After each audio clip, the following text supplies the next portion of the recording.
Isaiah chapter 39, verse 3 down through 8. Then Isaiah the prophet went to King Hezekiah and said to him, what did these men say? And from where did they come to you? And so Hezekiah said, they came to me from a far country, from Babylon. And he said, what have they seen in your house? So Hezekiah answered, they have seen all that is in my house, and there's nothing among my treasures that I've not shown them. And then Isaiah said to Hezekiah, hear the word of the Lord of hosts. Behold, the days are coming when all that is in your house and what your fathers have accumulated unto this day shall be carried to Babylon. Nothing shall be left, says the Lord. And they shall take away some of your sons who will descend from you, whom you will beget, and they shall be eunuchs in the palace of the king of Babylon. And so Hezekiah said to Isaiah, the word of the Lord which you have spoken is good. For he said, at least there will be peace and truth in my days. And I want to talk to you from the subject today of living beyond your days. Living beyond your days. Now here God had given them a prophecy telling him that everything that you've got in your house that you've accumulated from your ancestors is going to be taken away to Babylon. It is going to be confiscated and taken into captivity in Babylon, a type of the world. And even some of your own sons are going to be taken. And this is the way that this father responds to that kind of prophetic word. He says that the word that you have spoken to me is good. Now only a lunatic who has no regard for anybody but himself, a self-centered, egocentric, egotistical individual would say that something like that is a good word. It ought to humble you to think that everything that we have gained in Christianity up to this point could be lost in one generation. All that it takes is one generation that arises that does not know Joseph and his God. And then we are all in trouble. Everything. He said, everything that you have in your house is going to be confiscated. They're going to get all of your treasure. Let me tell you something. Our children are our treasures. And he said, they're going to plunder your house and take away the treasures of your house and carry them into captivity in Babylon. And the way Hezekiah responds to that is he said, that's a good thing. He says, it's good because at least there'll be peace in my days. At least I won't have to deal with that. At least I won't have to see it, because it's not going to happen while I'm alive. When I die, you know, forget about what's going to happen to my children, my grandchildren, my great-grandchildren. Forget about that. That doesn't matter. He said, you've given a good word, because at least you said that that's not going to happen during my reign. It's not going to happen on my shift. It's going to happen in somebody else's time. And so I have no regard for that whatsoever. But here is a clear manifestation that Hezekiah had been disobedient to the word of the prophet Isaiah, who spoke to him in Isaiah chapter 38. And most of you know those prophetic words that he went, because he said, listen, thou shalt surely die and not live. So he told him, he said, set your house in order. Set your house in order. Now listen, God didn't tell him get yourself together. He said set your house in order. He went to the head of the house and he said set your house in order. Say house. That represented household. He wasn't talking to one man. He was saying, you get your wife together, get your children in order. I want you to make sure that the relationships that are in your house that I have entrusted you as a steward over, I want you to get your house in order. God did not tell him, get yourself together, man. He said, set your house in order. And I know some houses today that need to be set in order. Some folk need to have some family meetings, and some stuff need to be set in order. I mean, the way that folks live, and everybody is scattered in their own room. You don't even understand the power of the blessing of the table. How dare you come to the house of God and have communion at his table, and you won't have communion in your house at your table? What happens in his house is only it's a paradigm of what should happen in your house. And until there is some coming around, no, we don't do that in my house where everybody just get their food and then run off, scurry off to their room and watch television. And the devil is a lie. The television goes off and we sit around the table and we have communion one with another. That's why I know who my children are involved with. Listen, if my house were out of order, I have no right to speak in this house. I'm just telling you what the Bible says. I know pastors who are totally out of order in their own house and they have no business. I didn't say that. The Word of God says if a man does not manage the affairs of his own household, he shouldn't be entrusted in leadership in the house of God. I'm not going to try to export to you something that will not work in my own home. If I can't grow it at home, I'm not going to export it. If it won't work for me, why would I try to fool you with it? I'll just come and tell you this stuff doesn't work, but I'm here to tell you that the book is good. I'm here to tell you that God is not a man that he should lie, neither the son of man that he should repent. I don't care how crazy the music gets. Not in my house. I'm not going to run a hellhole, not in my house. You're not going to do what you want to do in my house.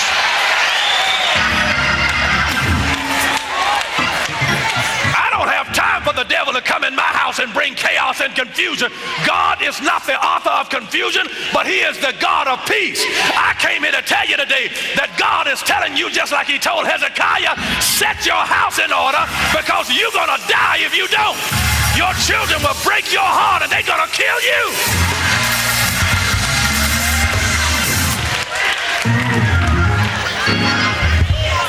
It's not just about you getting yourself together and you going on a fast and you being able to pray and read and all of this kind of stuff. You got to do something for your house. You got to do something for your house. You got to become the embodiment of it, but then more is caught than taught. You need to let them see you doing it. I haven't taken a Bible and sat around and lectured my children from the Bible. I've just watched this baby. Just watch how daddy walks. Just follow me as I follow Christ. I don't have to sit down and have Bible study at home with my children. My children are looking at Bible study when they see their daddy.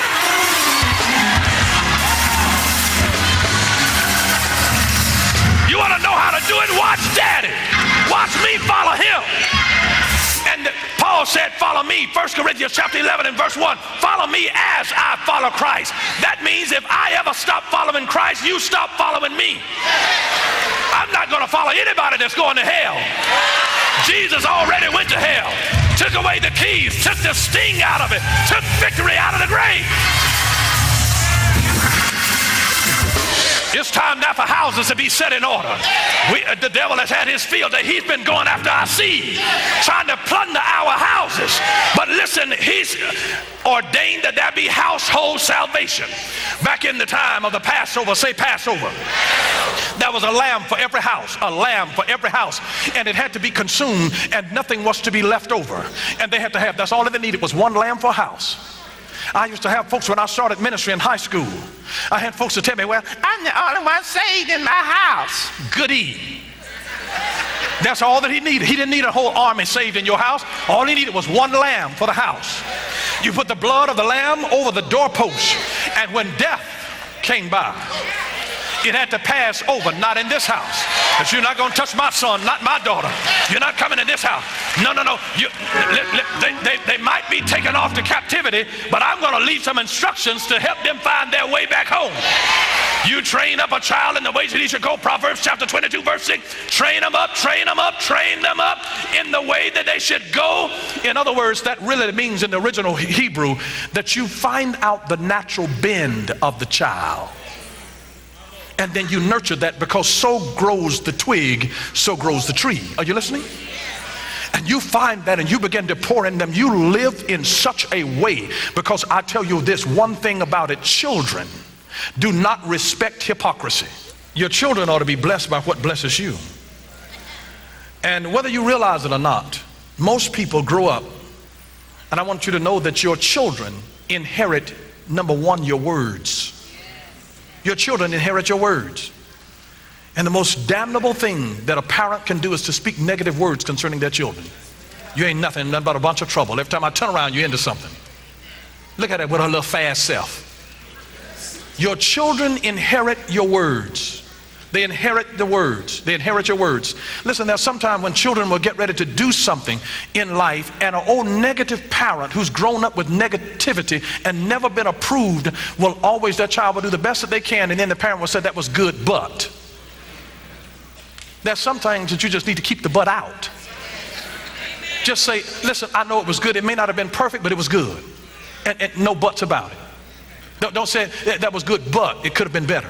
Sometimes when you're building the esteem of a child, you don't know how fragile they are at certain times when they are doing something, because there's something innate in children that wants to please their parent. And when they said that was good, but, they don't even remember that there was something good. All that they hear is that I wasn't good enough. I wasn't good enough. Thank God who gave us an example through Jesus, because when Jesus was being baptized by John on that day out in the Jordan River, and a voice spoke from heaven, that voice said, "This is my beloved Son, in whom I am well pleased."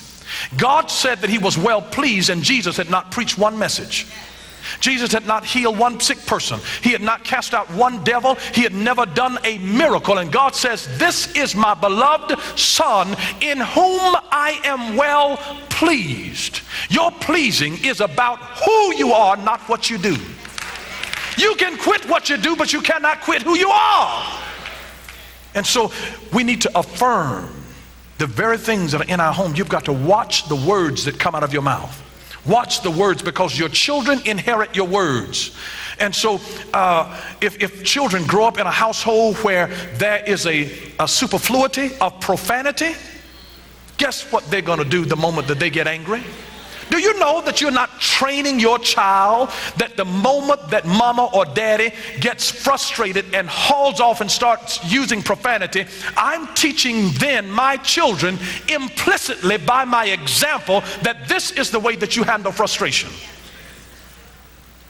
And so we have to teach them a better way, or they will go the way of their parents by default.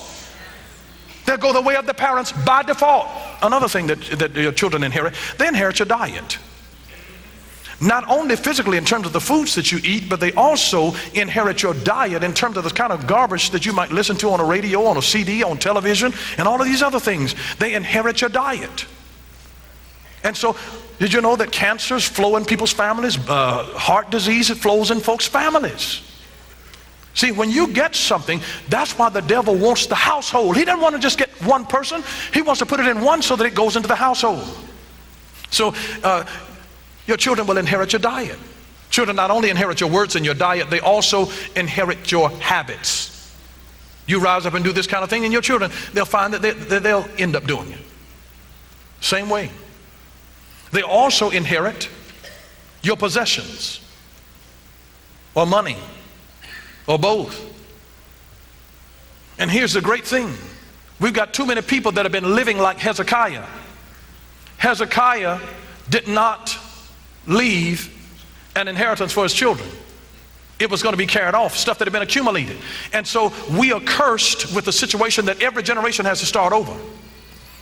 When you go to a Jewish wedding, they're not going to come with some little flatware and stemware. They come with envelopes. And in those envelopes at a wedding are stocks and bonds and the deeds to property. Are you listening? Wouldn't it have blessed you when you got married if you could have been given a house and didn't have to can you imagine the blessing of not having to pay rent and mortgage, and you could really get a good foundation? You're talking about an inheritance. But you know what Hezekiah says? Shoot, Hezekiah said, I'm going to spend my children's inheritance. At least I'm going to enjoy myself while I'm alive. That's going to be their problem when they come. And every generation ends up having to start all over again. And we got to struggle with the same stuff that Grandpa struggled with. And here's another great indictment. It is because today, can you see the epidemic situation of how much of this Alzheimer's disease that we have, that our elders can't even remember how to tell us. They forget all of the stuff, the treasures of their life experiences, their wisdom, and they forget it. They forget it. They don't even know who they are. And maybe it's been around a long time, and we used to just call it senile. I mean, when I was growing up, they didn't know anything about Alzheimer's, but they would say, "Oh, don't mind what he said. Grandpa's senile." They had him over in a room by himself, and they take him food like he was a dog on a leash. And they treat him. And you know, everybody knew had somebody in the family that was off. where they were, and sometimes it was somebody's child, and they were special. But isn't it something that they have robbed their whole ability to be able to bless another generation? And here's the great key. This is why you ought to write it down. Record your own story. Leave it. You write it down for posterity. You write it for accuracy. You write it for memorability. You want what God has taught you to be able to impact generations behind you, that are coming behind you, because death might stop a heart, but it doesn't have to stop a life. It doesn't have to stop a life. And the Bible talks about it in the book of Isaiah here, that I heard the voice of my teachers from behind me, that I can be living today, and yet my dad, who's already gone home to glory, all of the training that man put in my life, I can hear his wisdom still crying through the vista of time, speaking powerfully in my life.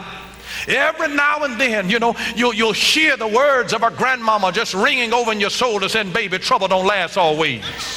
Are you listening to me? I mean, and when sometimes they will have said things that when you were a child you didn't even understand it, and when you grew up a little bit, because it takes a heap of living in a house to make it a home, and when you spend a little time, now all of a sudden I know what grandmama was talking about. I finally have lived to that point where I know what grandpa was talking about, and their words will come alive to you, and just because their heart stopped beating didn't mean that the influence of their life ever stopped.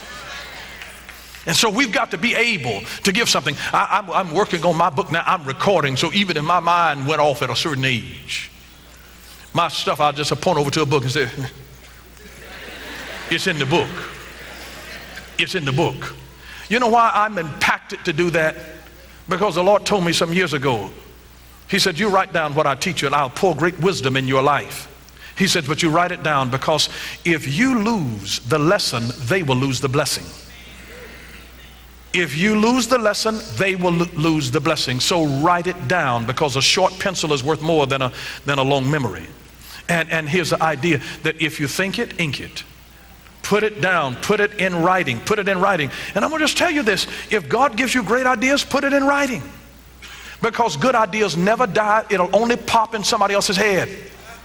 And you will see somebody else living what God had put in your spirit. It was your idea, and you moved too quickly. I'm telling you that sometimes, you know, the opportunity of a lifetime is only available during the lifetime of the opportunity. You have to understand that, so that when this thing's come, that if I don't act on this idea, God will pop it into another head that will. He'll pop it into another head that will. Aren't you all sorry that you all didn't open up the first Walmart? My goodness, good idea, God ideas. If you sit on it too long, it will pop in another head, and they'll act on it, and you will watch them, and then you'll be kicking yourself. One man said, if I were able to kick the person who was responsible for most of my trouble, he said, I wouldn't be able to sit down for 6 weeks. But you'll be ending up kicking yourself. So there is a powerful inheritance, I believe, that comes.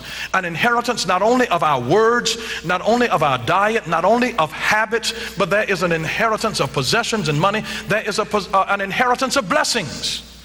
That's why we are blessed by the blessings of Abraham. Abraham's blessings bless us. And then here's perhaps the most important one. There is the inheritance of our beliefs, or our morals, or our faith. And let me tell you this. You need to teach your descendants that even your trials and your troubles help you to become who you are. After you get over it, after the storm has passed by, you'll have to stop back and thank God for the storm. May I tell you that after Hezekiah, you know, because he had a sickness and he was sick unto death and he thought he was going to die, and he was going to die. But after Hezekiah recuperated from his sickness because of the prophetic word of the Lord, you know what he said?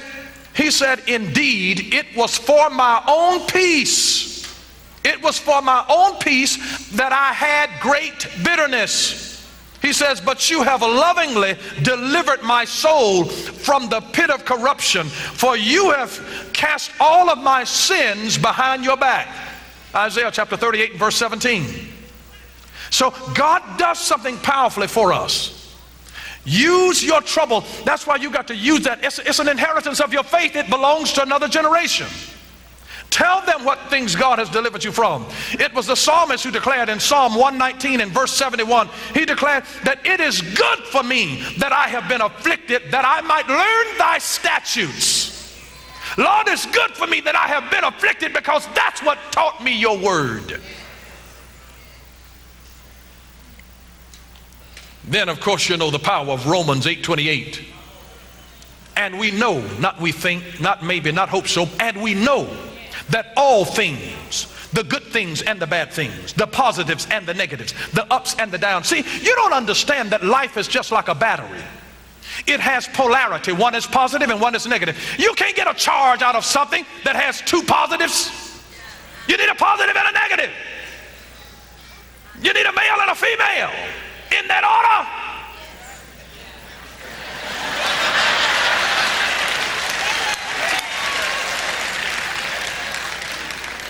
There's an order in God. If you're going to produce, two negatives don't produce. Two positives don't produce. It's the positive going into the negative that, pow, here come the children. Now you understand, God said that all things work together, not just the good things, all things. God said something negative happened to you, he said hold your hope, because all things, all the good things, all the bad things, all the positives, all the negative, all the ups, all the downs, in sickness and in health, in riches and in poverty. And listen, all things, all things, all things, because you will discover that your failures will teach you much more than your successes ever could. All things work together for the good of them that love God and who are the called according to his purpose. When you understand, I've got purpose in my life, and the stuff that came to me to try to destroy me, God, listen, it's not over till it's over. And God will, with the temptation, he'll always make a way to escape. God will take that thing where all things will work together for your good. You need to teach that to your children, that some things are going to happen to you that you had not banked on, that you had not planned on. You cannot just teach them that if you honor God all of the days of your life, that you're never going to have any trouble. Stop lying to your children. The truth of the matter is that you're going to have some good days and some bad days. That I don't care how good your heart is, that you're going to run into some people whose hearts are corrupt, and they will use you, mistreat you, abuse you. They are swindlers and liars out there, and you'll give your best, and you'll be loving towards somebody, and somebody will hurt you. They'll break your heart. They will betray you. But God, in the midst of that, will take that to grow the little baby girl up. Oh, and he'll grow baby boy up, because he'll let you go through something. And had you not gone through what you went through, you wouldn't be who you are today. I feel like Maya Angelou when she said, I wouldn't take nothing for the journey. I wouldn't take anything back that I could take back. I'm going to do whatever I can do, because I know I'm confident in this thing. And we know, we don't think, it's not a hope so, it's not a maybe so. And we know that all things, all of them are working together for the good of them that love God. If you love God, you qualify. And if you understand that you have purpose, you qualify. And God says, listen, I'm going to trust this people with something where they can teach to another generation, that you'll be able to give something not only to your children and to your grandchildren and great-grandchildren. And if you don't even have children, you have an obligation to do it for somebody else's children. And may I tell you, you're not always the right person to even talk to your own children. Y'all got too much issues, too much history together. But if you'll let God and say, God, help me to lead somebody else's child back home, then God will touch somebody else. Your child will be out there doing a wayward thing, and God will let a saved boss on their job all of a sudden begin to sow seeds and begin to water, and God will bring friends into their life that they admire and look up to and respect, that they can talk to, and they won't even know that it's because a mama was praying saying, God, turn my son around. God, bring my daughter back to your kingdom. Lord, you know that this is not the way that they were raised.